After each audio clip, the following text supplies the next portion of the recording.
جوینا سالانه یا جواتا گشتی یا نتوی نیگرتی به بجداربونا به هزاران دستلادارن جهان کوم بو. مجارا سرکیا جوینه شر سوری و پرزگرکین پنابران بو. سرکومر ترکیه رجب طایب اردوغان جه بجدار جوینه بو و آخافتنک بکانی. اردوغان ده آخافتن خود بال سر مجارا پنابران کشان او ده بیجه جهان گلک درنگ مایه بو چاره سرکرنا پرزگرکین پنابران.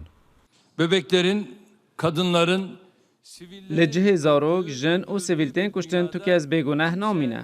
کریزا سوریه اوه 6 ساله بردوامه. نیزی 5 میلیون خلق بونه پنابر. 3 میلیون انوان لترکیه جه بونه. مخابن جیهان با کریزا سوریه گلک درنگ ما. دوی ام همی به هفره حول بدهین که وان پرزگیری که چاره سر بکین. اردوغان ده آخافتن خود یکیتی آوروپا جرخ نکر.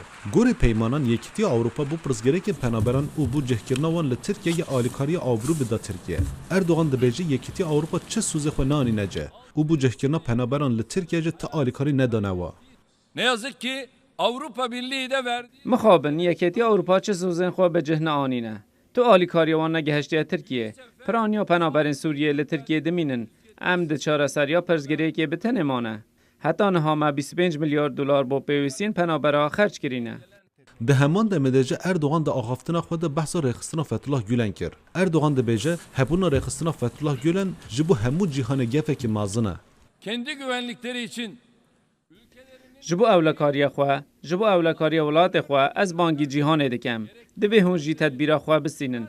ابو یارا لترکیه چه بو به حسانی نشان دکه که اگر هند جی رخصتیا فتح گولن تکوشینا خواه نکن سبا گلک درنگه.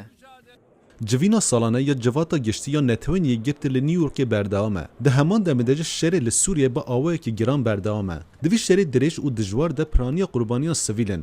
اردوغان ده بیجه جهان گلک درک ما بو چاره سرکینا کریزا سوریه. پرسا هر گرن دوی جوینه ده که پرزگرکن پنابران یه چای به چاره سرکرن. آرا مجار دنگ امریکا.